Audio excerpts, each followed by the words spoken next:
And Mm. of course, there's the spiritual component of the overlay of the grand archetypes and the guides and the spiritual beings that often are embodied in the cards, that it's easier to discern after you really kind of throw out the rule book in many ways.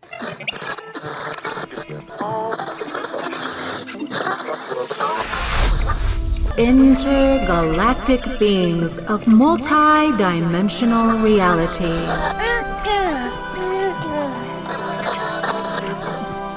Welcome to Channeling.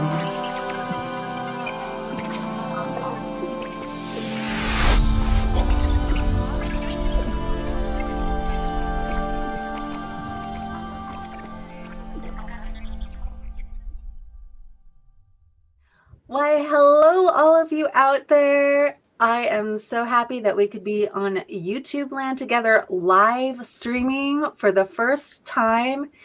I am excited to have my beautiful guest, Jenna Matlin, here with me today, waving hi to everybody. And I sent out a little call out on my Facebook a little bit earlier, so I hope that a few people join us. We may get a question or two. If not, we're going to just have a fun time today. So welcome, Jenna. Welcome to Channeling. Thank you. Thank you so much, Gwen. And hello to everyone who's live or going to tune in later. I'm so glad you're here with us today. Yeah. Thank you. Yeah. Whether you're live or whether you tune in later, all of this is going to be just as applicable. The energy continues. That's what's so great about creating these experiences, is they're little seeds that you can gain from at any moment in time in your life. And so that's our prayer for you, is that something here is going to spark something within you, give you something that will edify you in your day. And that's really what Jenna does, with her and what she does. Jenna is a medium, a psychic medium, and she does tarot. And she has written a beautiful book about learning how to read tarot and how we can offer our true gift to people as we do so. Jenna, do you want to talk quickly about the development of that book and how that occurred and what you feel it offers to people when they read it? Yeah, thank you. So this book that I wrote, called Will You Give Me a Reading, is not your average tarot book where it's like, here's this card and here's what it means, here's your keywords. It's really about how to be the best reader you can be for others, holding space for others, and also really diving more deeply into the psychic techniques that make for good readers, channelers, mediums, anyone who opens up that energy to the source. So often people aren't confident, or they try to read tarot in a more formulaic fashion, rather than really trusting the intuitive part that comes forward. So that's kind of what my book is all about, including, like, what do you do when a reading goes south? What do you do if you're reading for someone and they say, oh, that's all wrong? Like, what's really going on here? So I wrote it because there were very few books that really went into intermediate and advanced techniques for sessions. And I've been a full-time reader since 2012. And I felt I had a lot to offer, both the tarot community or any community where we are bridging the many worlds. Yes. to heal and to support and to encourage, as you were saying earlier, the medicines for us on this planet. So that's basically it in a nutshell. Yeah, so beautiful. I love that. For me, something so dear in my heart is empowering people to bring out their unique gifts, identify what they have to offer. And each one of us, I feel we come and we're a little bit different. We have unique mechanisms. We have unique gifts. We have unique design.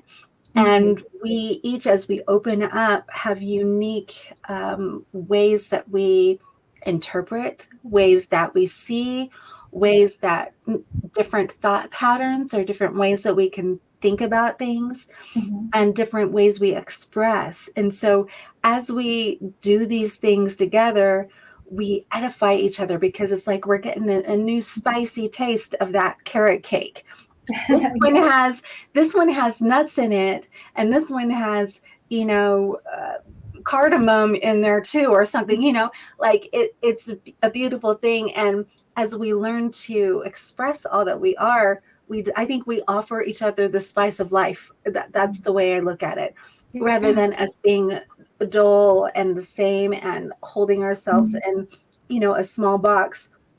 We all kind of open up and we see the diversity, the expansiveness, the excitement, the thrill of what life can be, the different opportunities.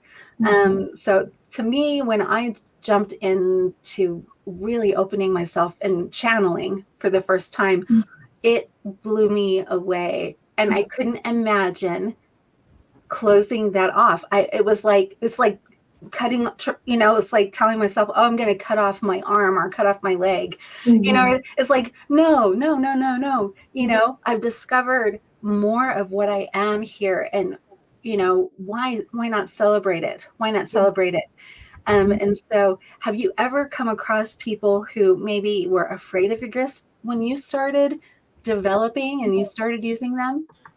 Yeah, well, I'm, a common question that people ask me is, when did I realize I was intuitive or psychic? And that's actually the wrong question. The right question is, when did I realize that everyone wasn't like me? Because I thought everyone was like me. I thought everyone could get information about people. And that's just how we all were, until I was like, wait, so when you see that person, you're not getting other information about them? Really? Like, it's just like flat, like just a painting. Like, so to me, it was like that. But to your point, whether it comes very naturally, very strongly in the beginning, or it's something you develop later, there's like all these different camps that tell you that you're delusional or you're wrong or you're whatever. And it's really unfortunate, because a lot of people who are sensitive put their abilities away because they're afraid of that judgment. And I think that's it's just so sad. And I feel like you have to have a certain kind of inner belief or inner confidence to not listen to that. Yeah. Because it comes from like really two camps right now, which is, maybe a religious perspective that's like, you're not allowed to do that or whatever. And then you also have the scientific perspective, which is none of that is real. And you have to somehow navigate your truth between these other things.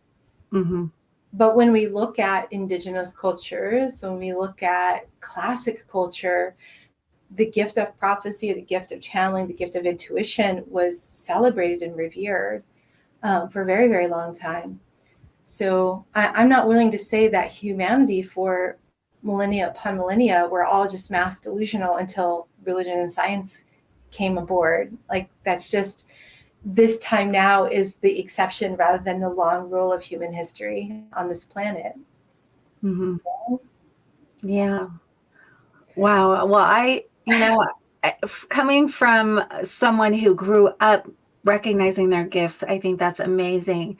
I think it's taken me a long time, and I'm still opening within mine, still discovering much of what I am.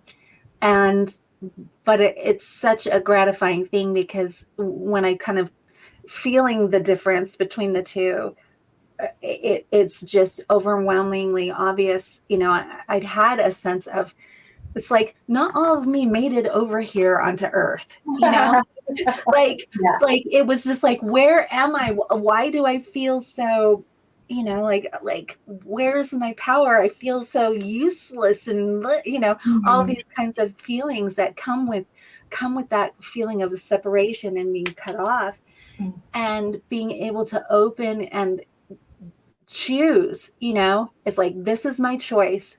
I am welcoming myself back home, no matter what I am choosing this. It doesn't matter what anyone else believes, because my heartache is for me welcoming all of myself with, back home within myself. That's Yeah. where the heartache was coming from, was not allowing myself to recognize that and saying, no matter what, this is what my determination is. This is what I'm here to do. Right. And so this is like a real kind of almost a quest in some ways for me, is really, not being, when someone says, oh, what you're doing, what you're exploring there is dangerous. I'm like, well, awesome. It shows you the dedication of what I'm doing. And I know I'm the light. I know that whatever I come across, that in essence, none are lost. We all, in our dedication, come back to our wholeness. Mm-hmm. And I'm here to do that. I'm here to bring myself into my wholeness. Mm-hmm. And I think it's really beautiful that tarot can be used in that way of marking and identifying maybe where we're at on our journey. Yeah. What themes we're playing out, what archetypes are moving through us in our stories, and kind of can give us a little bit broader perspective rather than just thinking of me, I in a small perspective. Yes. What is your take on that? Have you found that also, or what's your view on that? Oh gosh, you said so much. I was like, oh yes, I hold on. At this point, that point. I think a lot of people don't get proficient enough in tarot to understand how tarot sings. And based on that, they tend to limit what tarot can do. And I talk about that in the book. So I'll give you like a quick example. Like, yes. So past life readings, right, are common. People are like, what was my past lives like? But tarot also can tell the future. So why can't we do a reading on a future life, the future life you're going to have, or the future life that's actually happening right now, if you have a cyclical understanding of time? Yes. And so this idea that we are only limited with tarot by our own imaginations and cultural perceptions. So, for example, to the many parts coming to the whole that you talked about, I really read tarot. I'm still trying to find the best words to explain the phenomenon, but I kind of say holographically, where in a reading, I will see your different parts showing up. The little parts, like you said, and the big parts, and how they're interacting with one another, how they're influencing one another in a reading. So if someone comes to, people typically come to tarot and be like, like I had a breakup and I just want to know, like, am I ever going to get married or whatever, like a common question. The reading can often show me them and all of those parts that are kind of coming to the trailhead to ask that question and what each of those parts need.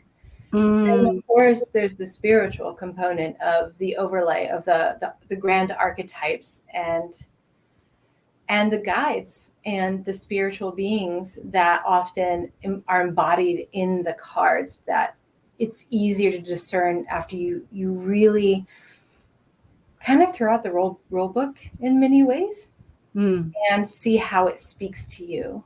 So I love doing that work. I love witnessing it.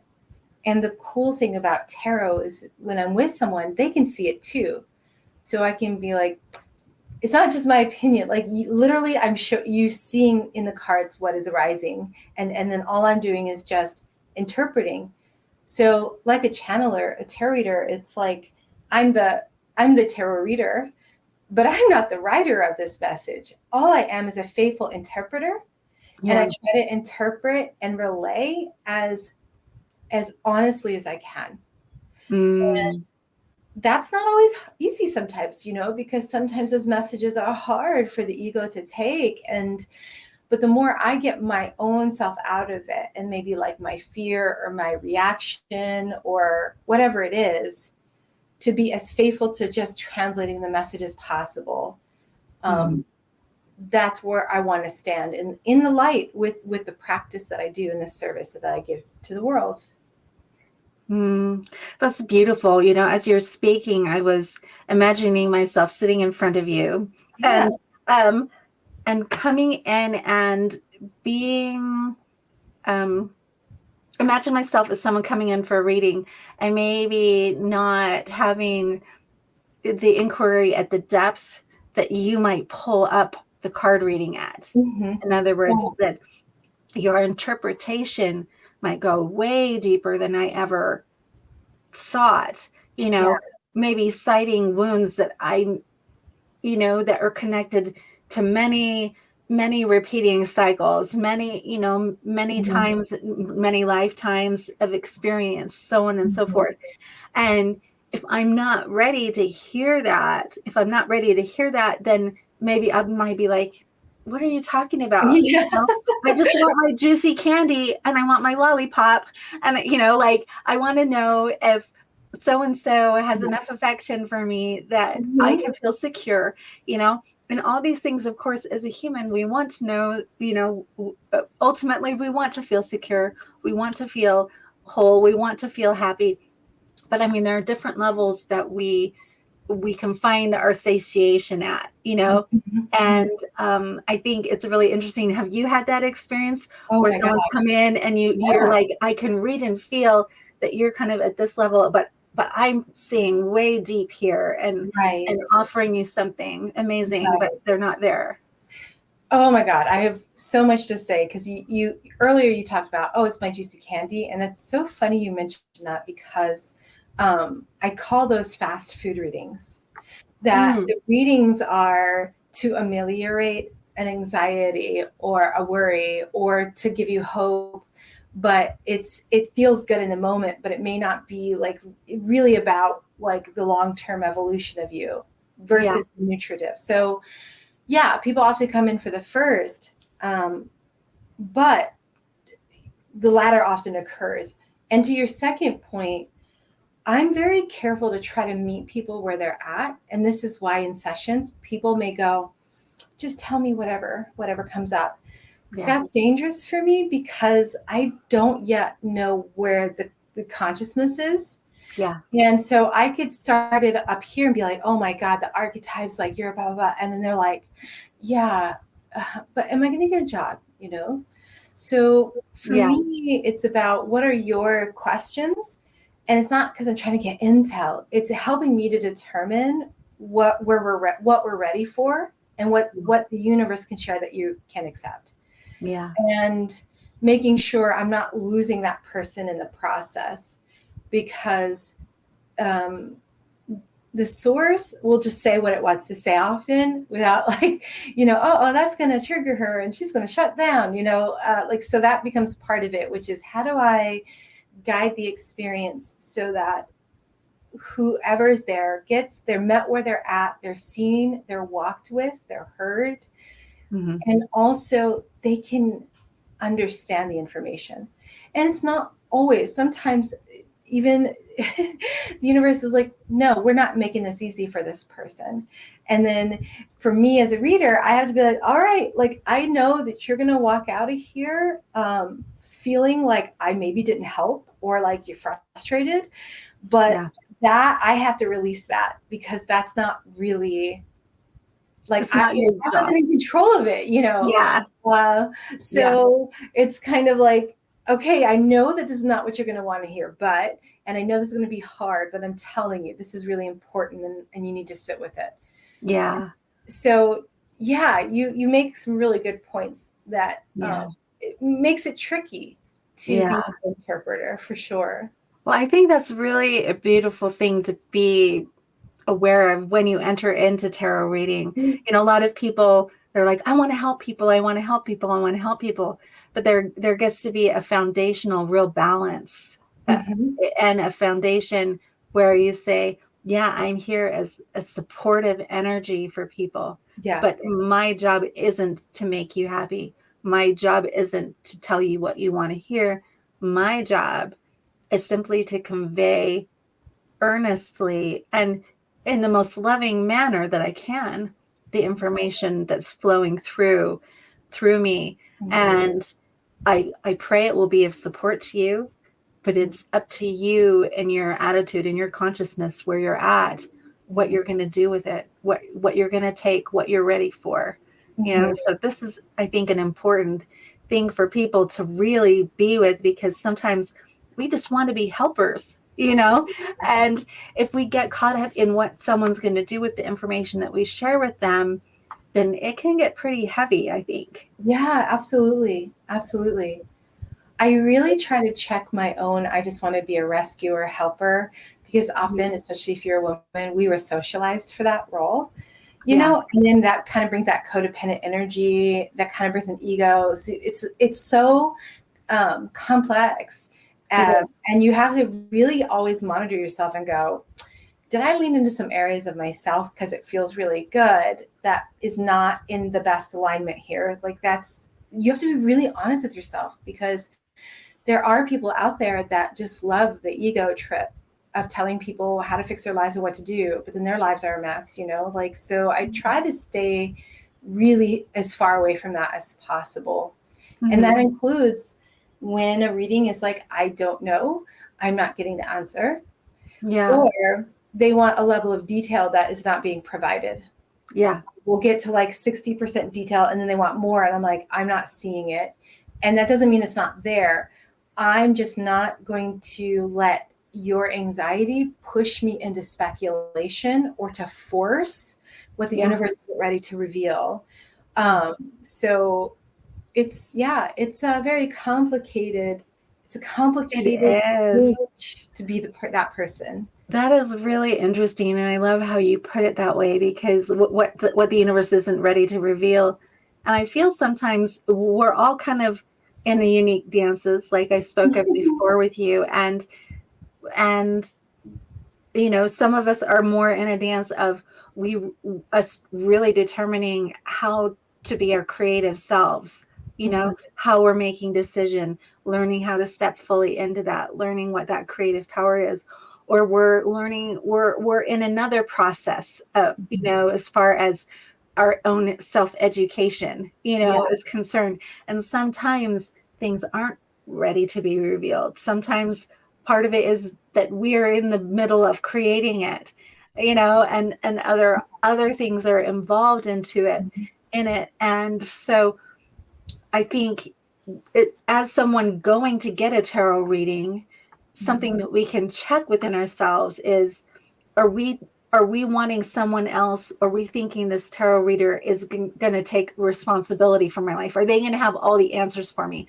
If we're looking to them to have all the answers so that we aren't in our responsible sovereign self, then there's going to be an issue. There's going to be an issue because we eventually need to come into our own. Right. It's more in a way of, gosh, I'm having some clouds here and I would really love to see some guidance. Maybe my eyes aren't seeing clearly. Can you help me with this, that kind of thing? Then this becomes more of a collaborative honoring rather than, that once again, that dependency cycle. Right.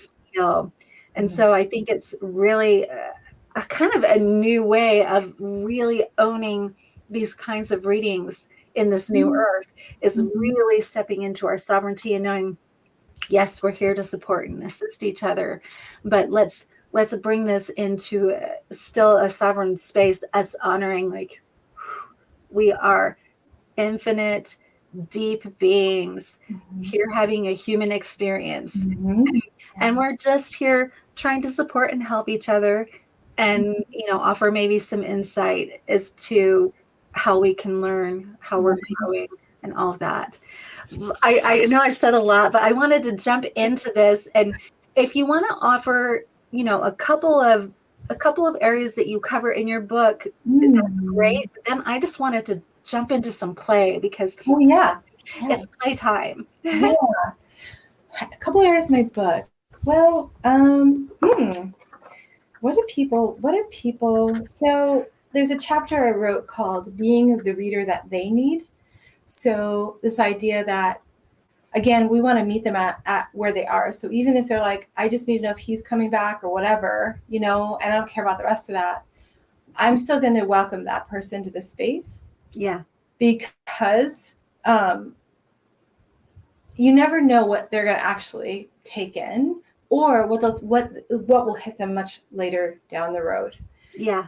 And so, but it's not even the anxiety that I think is so much the issue, but maybe the entitlement of our modern culture, that we see tarot or any of these other gifts as kind of like an analog Google, like, and then, so what I tell my clients is like, the only thing we're entitled to is to ask the question, but how we receive that answer is not up to us. And it's a funny thing, because when you look back at like the Oracle Delphi, classical Greece, people would trudge up the mountain to the Oracle and be like, please, Oracle, please, like, will I win this battle? And then she'll breathe the smoke, and then she'll give you a riddle. And you're like, what does that mean? Right.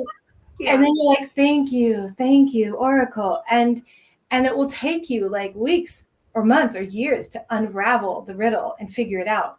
Mm-hmm. And it's almost like the riddle is a time release capsule that you'll have figured it out when you needed it exactly then. But I love that. Yeah. I love that. That's such a great metaphor, for walking. Is like, it's a time release capsule, and it will open when you've walked enough on the journey and when it's just the perfect timing for you. Yes. So to the point of like being the reader that you need is a reader they need, but is also playing the part of really witnessing that what their concerns and worries are important, and how can we attend to that service as well. Mm-hmm.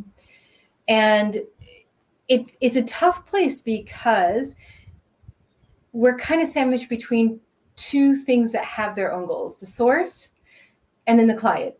Mm-hmm. And then we have to somehow finagle, like, get it to kind of, like, we're interpreters trying to get it to work. Mm-hmm. But I never want to come into a session where someone feels unimportant or minimized because it's the Jenna show, right? I want to feel like really like I'm here with you, and I'm walking with you, and I'm witnessing the pain and the suffering, because people often come to readings when they're suffering, like, what, like, all this bad stuff is happening in my life, like, and this is a common thing I hear from clients, like, was I a terrible person in a past life? Is that why I'm suffering now?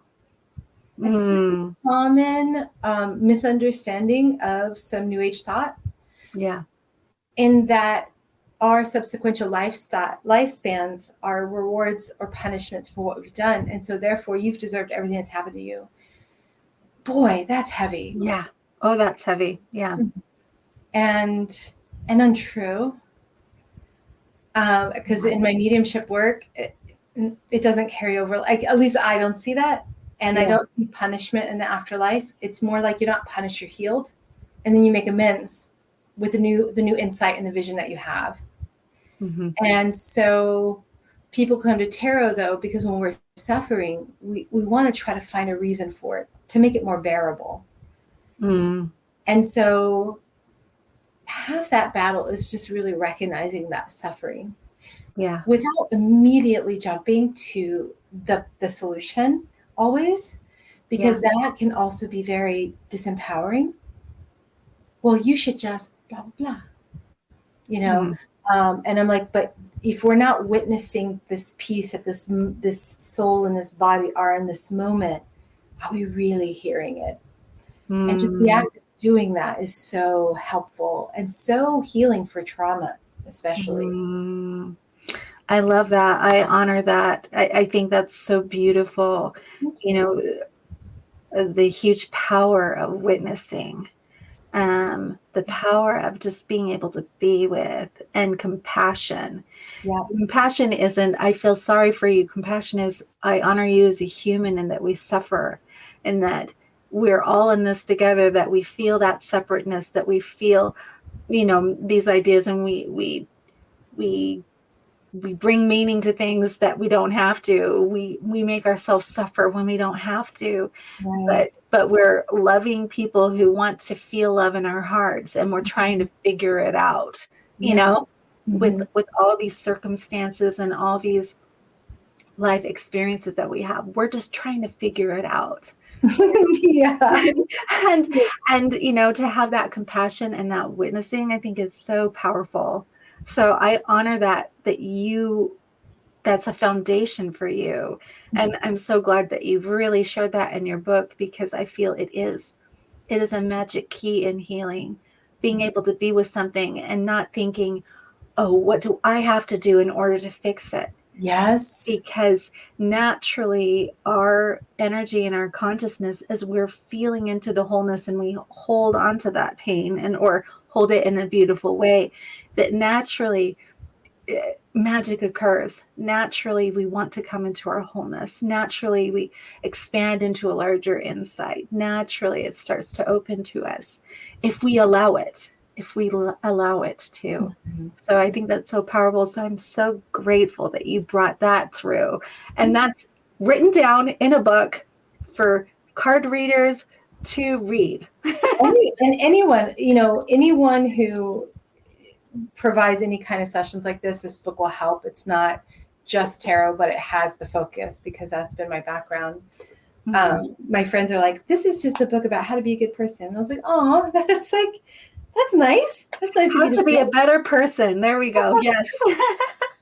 But to your point, it's true. Like I had chronic migraines for a really long time. I was very, very sick, to the point where I was considering trying to apply for disability, because I'm talking a 6-month migraine one. Like they weren't ending. And I tried everything. And the thing that really felt harmful to me was people were like, but did you try to drink some more water? Are you taking some Himalayan salt? Like, and I was like, you've got, like, what I understood is that people that are suffering are often the experts in their own suffering. And they're the ones that are up at 3 a.m., 4 a.m., Googling everything under the sun. So when people toss off these like easy recommendations, it has less to do with the person suffering and has to do with the person feels, the person giving the advice is uncomfortable by the powerlessness of holding that space. Yeah. And then they deploy this like, well, can we try that? Because it's about easing them. And that really disempowers and dissociates the suffering person from the net of care. And I think for me, I would have probably done that until I was chronically ill and had that insight. And it really revolutionized the way I want to show up for people. And of course I give advice. Like, it's not like, well, what do you think about it? But it's also about doing more listening. What have you tried? Or what's your story? What's your walk been like? Before we say anything, and then asking, would you like some advice? Really keeping that person who's in so much pain, not also taking their power from them too. Keeping it focused on them. That's so incredibly important. I'm getting educated here. Oh. I'm getting schooled.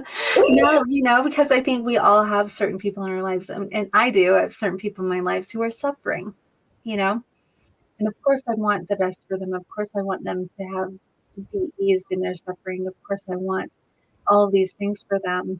But of course part of it is it's not my job to make it different than it is for that person. At the same time, I want to show compassion. I want to be there. Yeah. And if something comes through that I feel might be helpful, that if they're willing and open, that I can convey that to them. But it's a delicate balance, right? It is. So being able to be within myself and say, am I saying this because I'm uneasy myself? And I want this to resolve because this kind of dissonant energy, I feel it, and I want it to resolve, Right. Exactly. Consent is so important. It's so important, especially as an intuitive, because I get messages. I try to shut it down if I'm not in that space, because I find it really icky. You know, the whole like, oh, the psychic came up to me in the grocery store and just told me this stuff. And I'm just like, there's a lot of not consent happening here. Like, I don't want to go looking where I don't have permission Yeah. to look. And people that do this work don't often realize how their words have tremendous impact in people for their lives. Like, I've had people come to me because a reader said something 30, 40 years ago that still stayed with them. It's a tremendous responsibility. That's really a good reminder that when people come and they're searching and they come specifically to a person for insight, that there is a certain amount of responsibility and accountability, because sometimes they take those things with them as medicine for years and years and years. Yeah, it's so true. So true.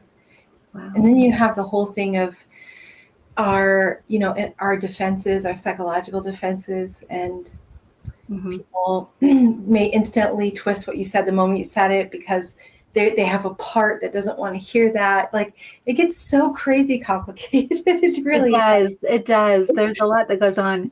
I'm feeling like we get to jump in now, though, and just fun. And I know you've got a beautiful. We've got technology here, people.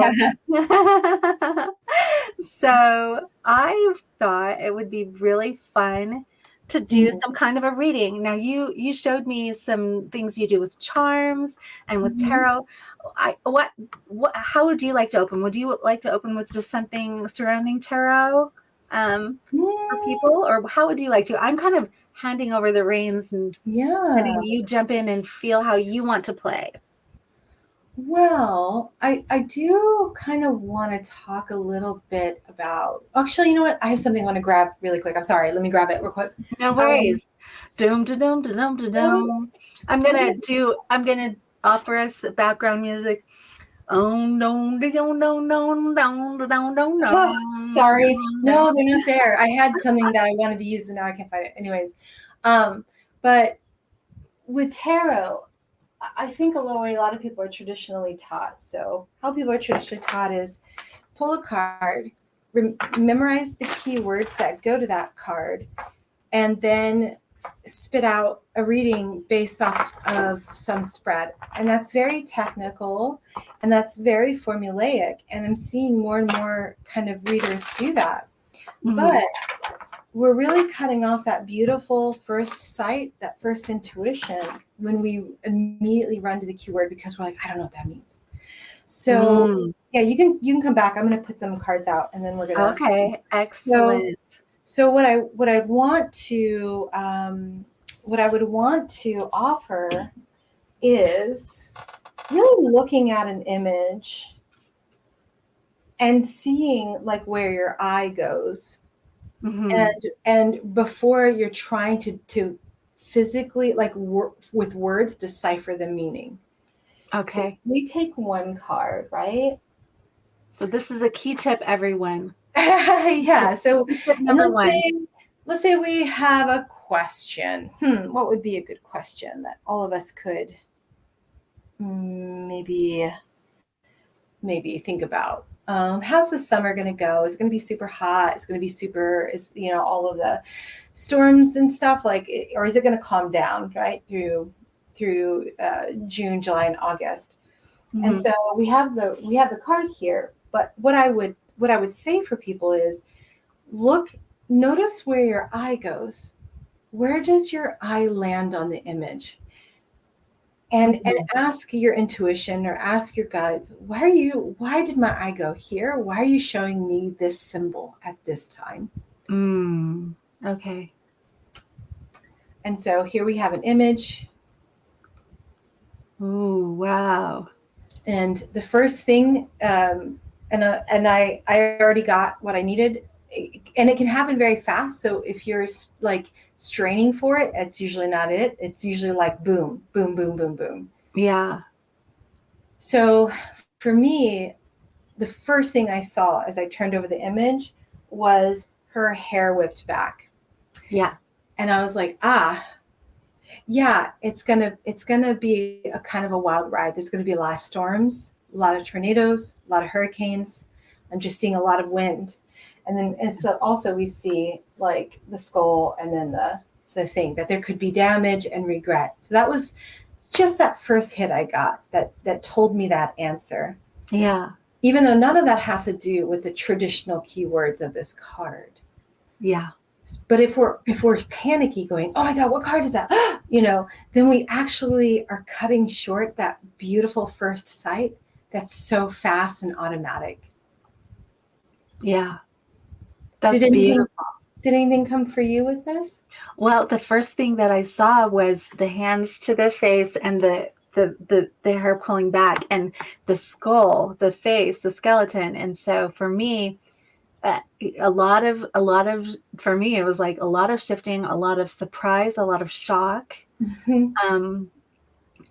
occurring. And then my eyes went down to the swords on the bed tilting downward. Yeah. Like that was the arrow, it was like arrows, pointing down. So to me, it feels like it's a rough ride, I would say. Mm-hmm. Yeah. A lot of shifting, and a lot of it feels almost like the earth is really making an emphatic statement or something, Yeah. I think that if people have learned tarot in a more traditional way, it's very hard to get them to do this because they've been trained in the right side of the brain. Now, the technique I was going to show you, but I couldn't find the thing that I have, but I can do it close enough. So how do I teach people to stop doing the keywords? So sometimes I'll take like a piece of paper, like over the card like this, but then let's say I take the paper and I cut a shape out of the paper. Oh, okay. And then I lay, and it can look like this, or there can be a circle in the middle, or however you want to cut out the paper. Uh-huh. And then you lay it like over the image. So that forces you to only use that part to tell the fortune. Oh, wow. Okay. So, right. And it forces you to really focus on the imagery. And this insight came to me because years ago, I was hired by Macy's to do readings for a clothing line launch. So I was in the middle of Macy's giving readings to people. And this young woman came up and she said, I want to know about my boyfriend, or like, I need to know. So the question she said was kind of like, I knew I wasn't getting the full story. Yeah. The deck I used pulled a card, and in the card showed an animal, but the animal had a manacle, like he was chained to the ground. And I never noticed that chain before in the card. So then I was like, what are you telling me? And I was like, oh my God, he's in jail. And so I asked her, what's his condition? Because I'm at Macy's, I can't and she's like, oh yeah, he's incarcerated. So that's what really got me looking and being like, you've got to notice the first sight. Like where does your eye go? And then you're asking, why am I being drawn to this one symbol in this image when normally I may not? Yeah. You want to do another one? Yes, let's keep on going. So, do you have a question that you would like? Yeah, let's see if I can delicately. Oh, public eye. Let's see. I have a question about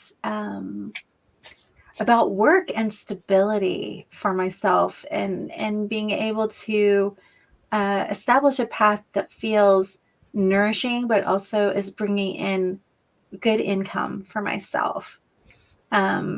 Maybe it has to do with maybe the timeline on that. Maybe it has to do with how I get to focus, or where I get to focus in order for that to come more into fruition. It's a huge question. So it is. Let's pull one piece out of that for the one card, so it can be really, really really clear. Yeah. So here's like, what can I immediately do or not do to get me to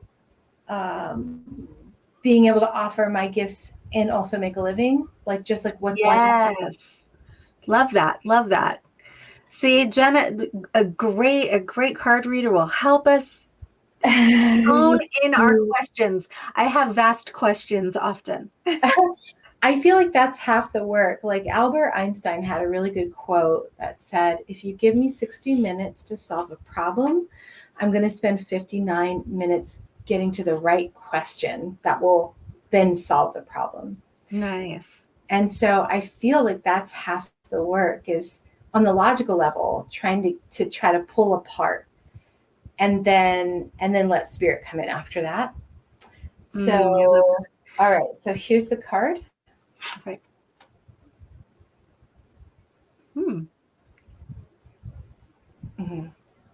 Okay.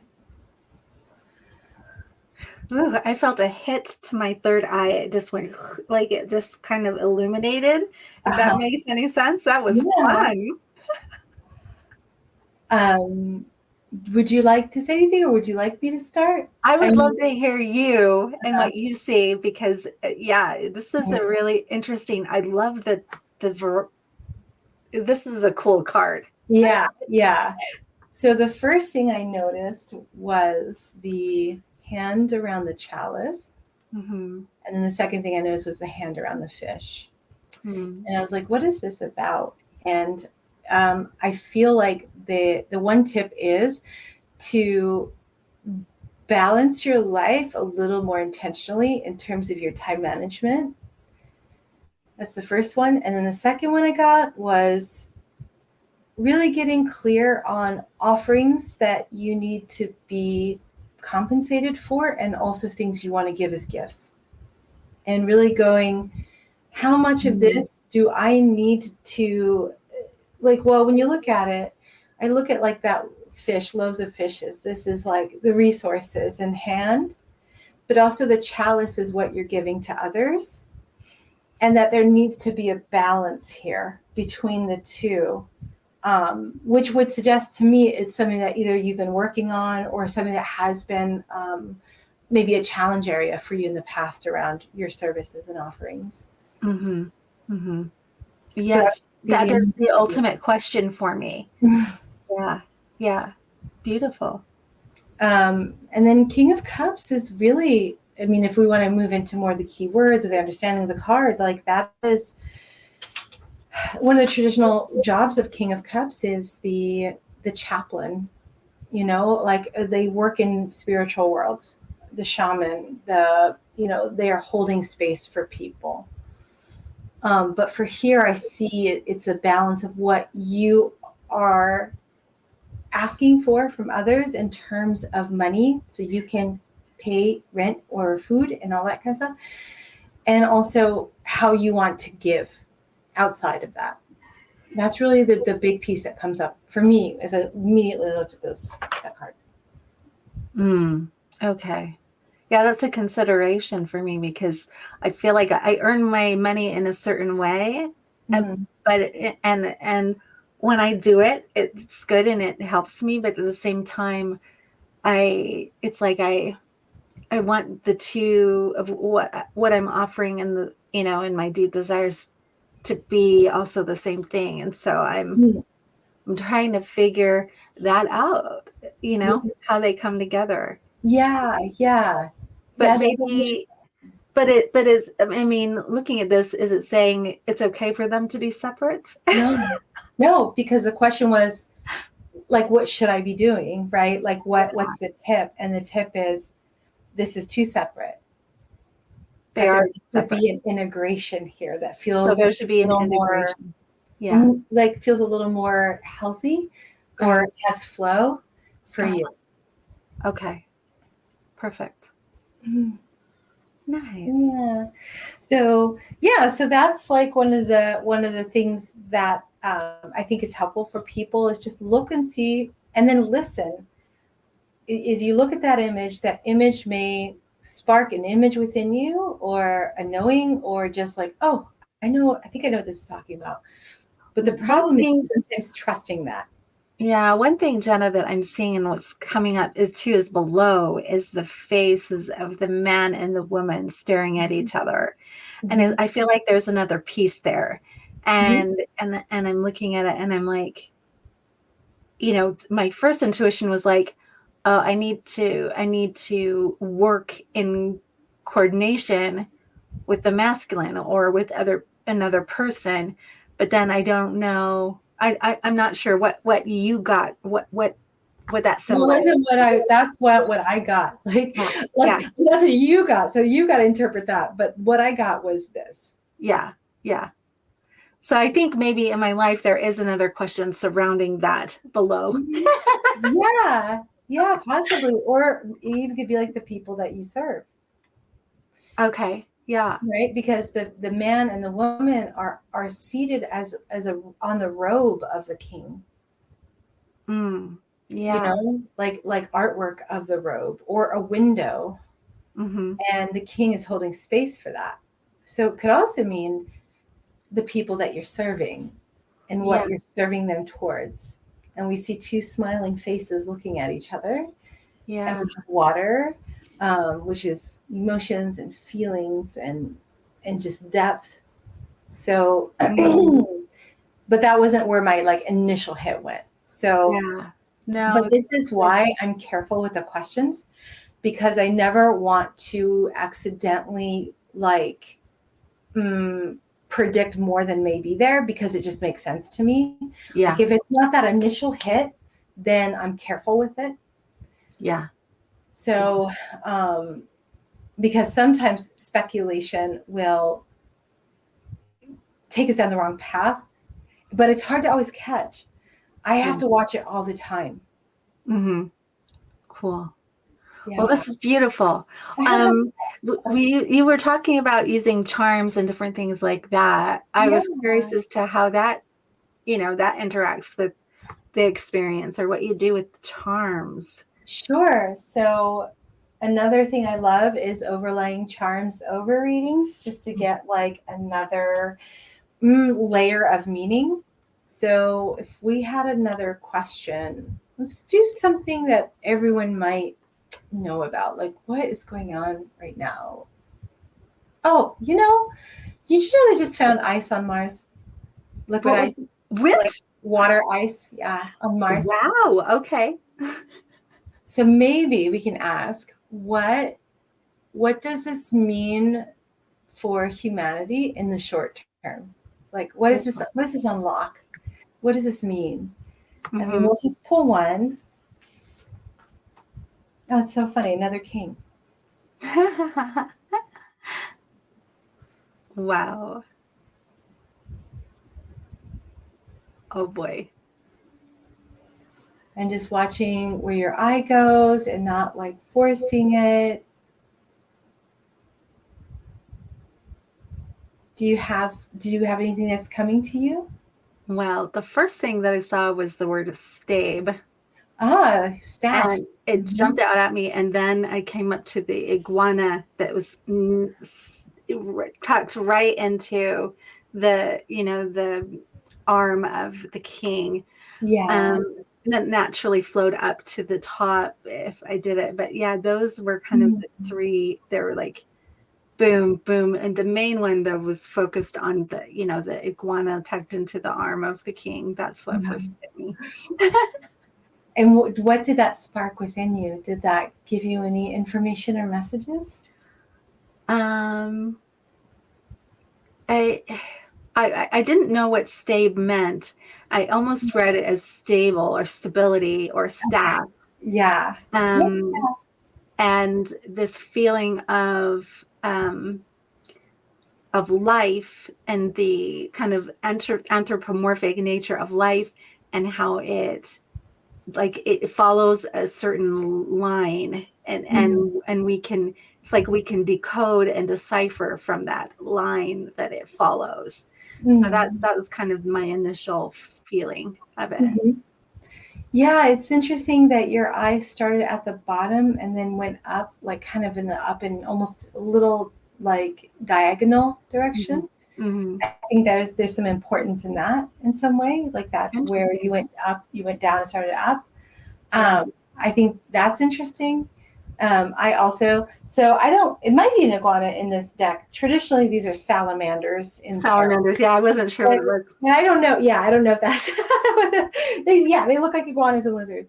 But yeah, I was looking at, honestly, like the feet of the salamanders in all three. Mm-hmm. And the thing that hit me was like, they're going to be crawling all over that planet, i.e. humans. We're going to be all over. Oh, is that right? There you go. Yeah, that was the first thing that came. Cool. And interestingly, King of Wands is the card of the entrepreneur. So I'm like, please no Elon Musk. Like, can we not have him just go and own Mars? Like, that'd be great. Thanks. But we can add charms over this, right? So yeah, I love that because I mean, really looking at it, how you ask a question and what you're focused on makes the whole difference. So when I asked that question, I was thinking of kind of more of in humanity, kind of what is the sign of, whatever the depth in humanity. And you were more thinking in practical terms, and so really how we ask these questions can make a huge difference in what we see and the information that we glean, I think. Right. And it goes back to what we were saying earlier, that like when we're working with someone, really getting clear on what they actually mean.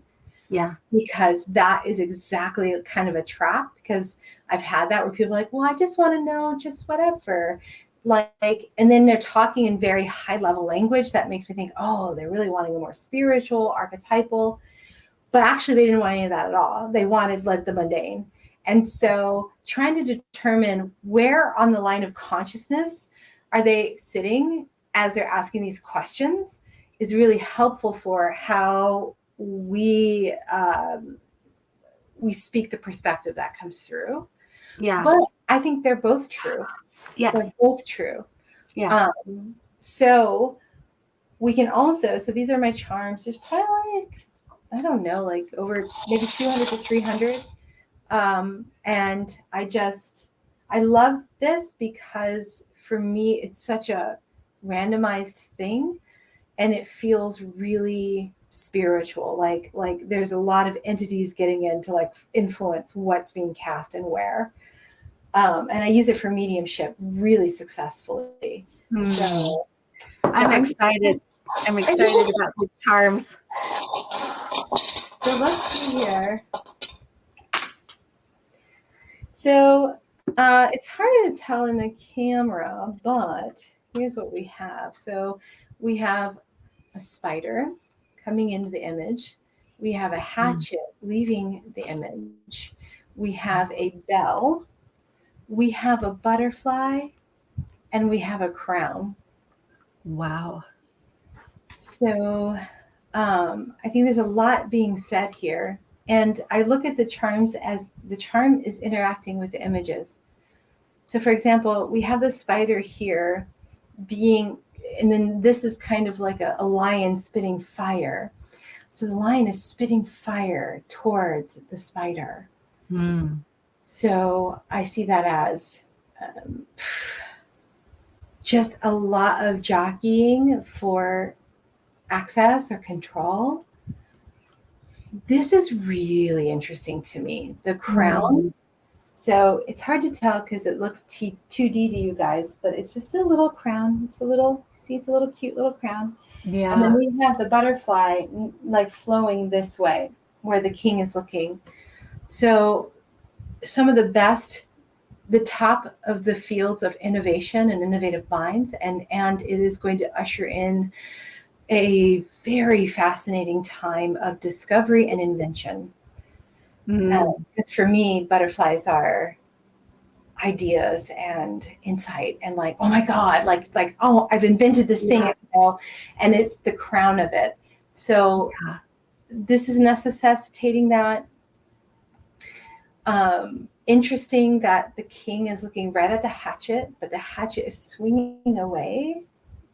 So it's like this feeling of wanting to cut away in front of his path, right? Like swinging away, whatever it is, like obstacles to allow this innovation to occur.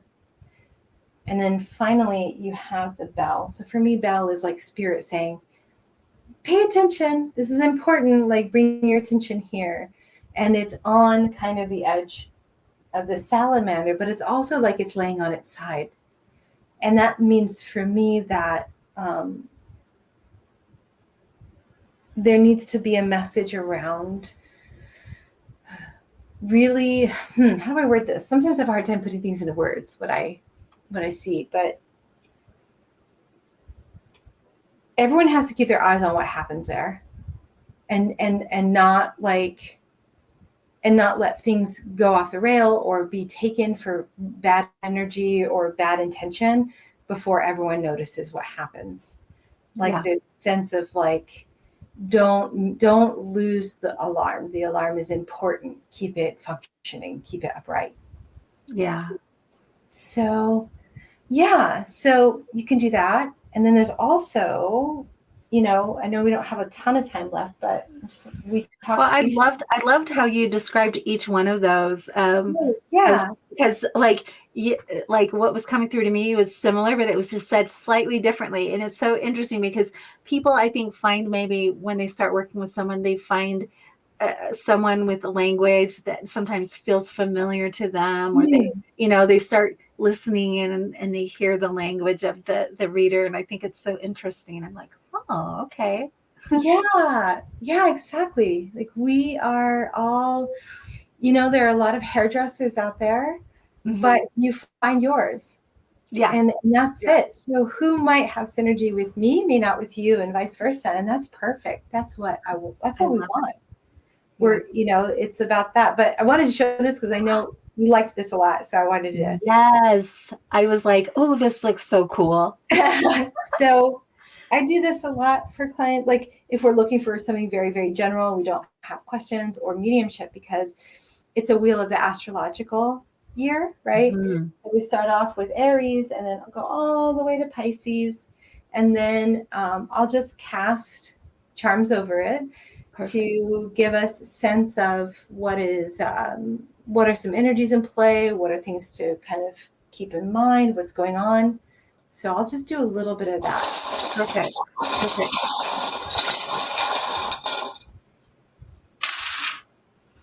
So I often will see, like, if charms have fallen off the circle, it's kind of like things that they're not like immediately influential, but they're on their way in maybe the next year.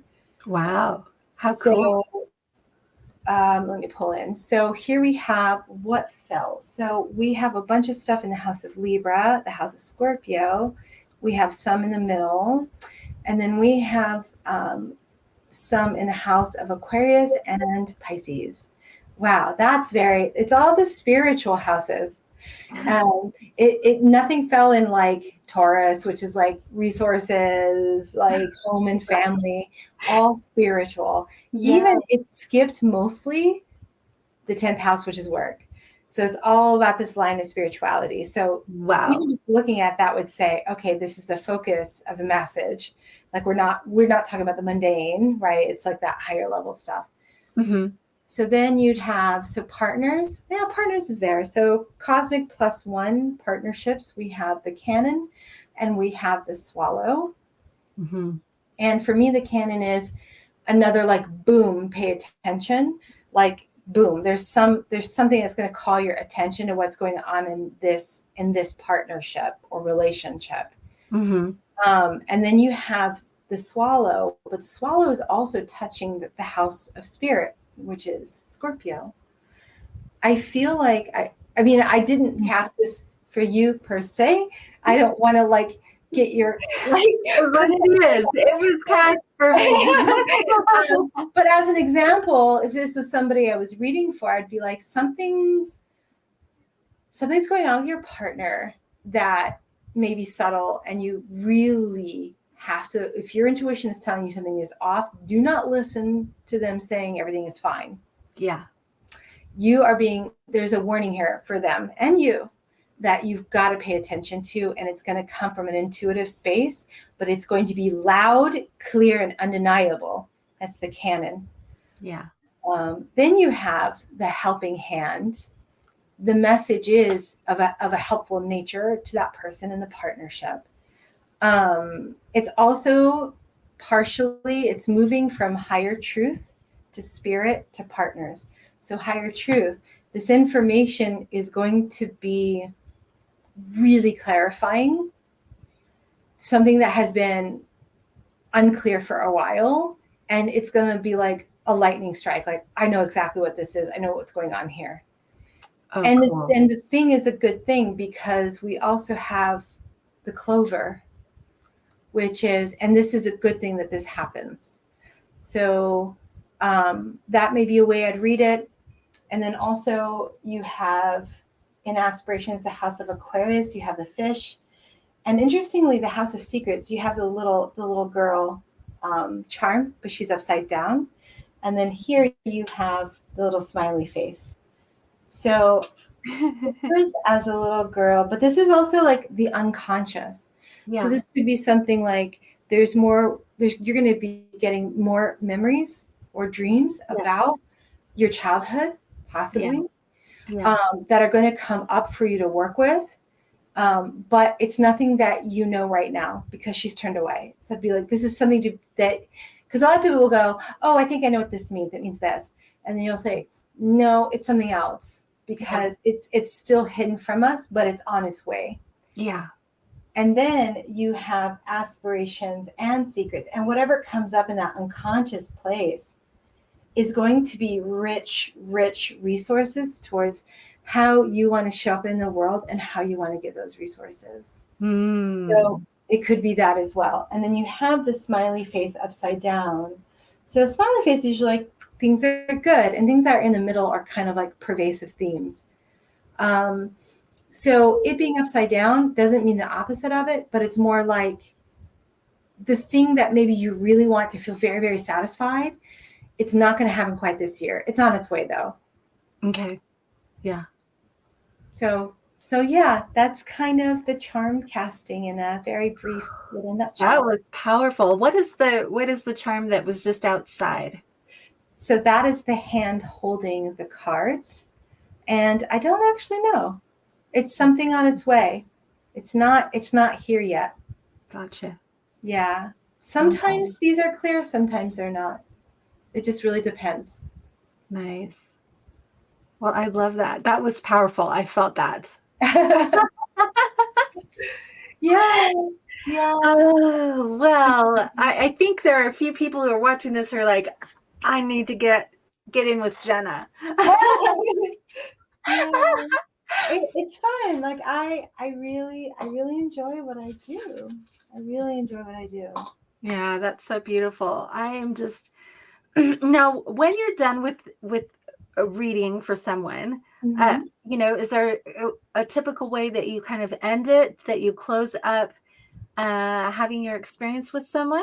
Because I feel like I just had a little experience with you, and we can kind of close up in that way. Do you have kind of a ceremony, or do you have something that you do to help kind of close it up, and then you know that your energy is yours and then theirs goes along their way and that kind of a thing? Not with this kind of stuff. I do with my mediumship sessions though. Like there's a whole thing that I do to open and close. But for me, the closer is, do you have any questions? Thank you for your time. Maybe a hug, but no, with this kind of stuff, I do stuff for myself professionally and in the space that I'm in. Yeah. But it's not something I do each time necessarily, unless it feels like it warrants it. Yeah. Yeah. To have that experience. Oh, that's so beautiful. It's like, are you okay? Like, are we good? Do you understand? Like, is there anything else I can help with? And so that's what I do, because I'll typically have clients back to back. There's just no way I could do that. But sometimes if I feel they need it, I'll do it. I don't know. I'm kind of all over the place. Yeah. It's really cool. Just to share with people what I'm feeling is during the experience, and especially with the charms, there are moments when it was just almost like my third eye was just like, boom, there's this light, and it started kind of to spread, as certain things were being illuminated. And a part of that comes from, of course, me being really open and me really wanting to connect in perhaps with the energy, what's being picked up, what's being felt. And like you talked about the little girl, and maybe there will be memories that come in and things like that. It's like, I'm kind of feeling into that energy. Okay. Yeah. I feel that there is something there. I'm feeling that, things that I've been trying to reach for will be coming through. I will have further understanding. And so it's really, really cool to feel that, during the process of the experience. So if anyone here has any questions, make sure to leave them in the comments. And my question to you, all of you people who are listening, have you gone to a tarot reader before? And what was your experience? Did you like it? Was it a yes, or was it a no? Was it kind of, did it you end up feeling like, or did you feel positive?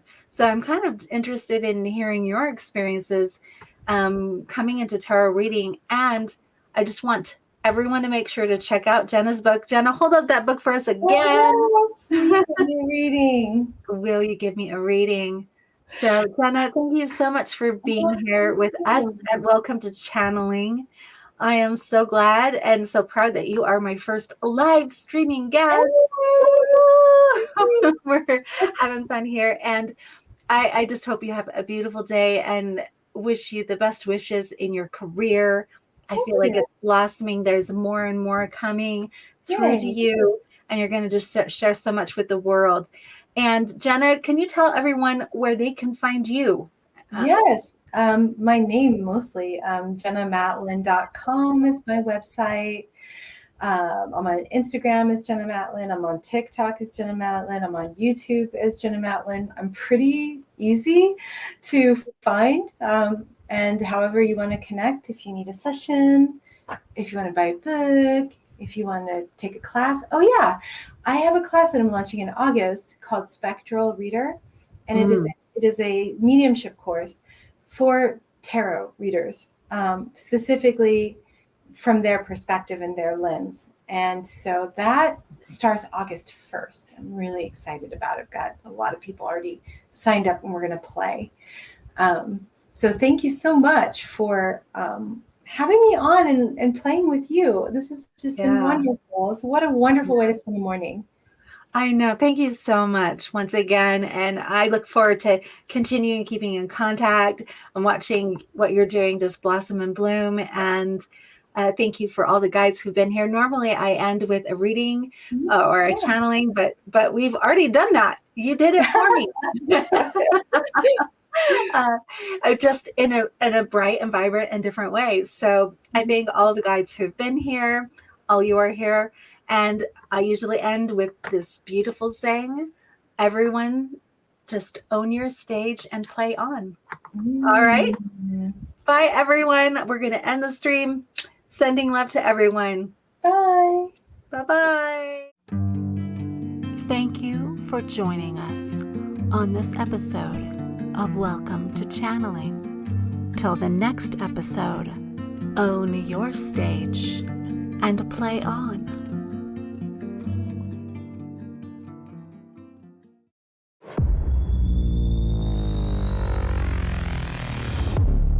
Hot Muffin Media.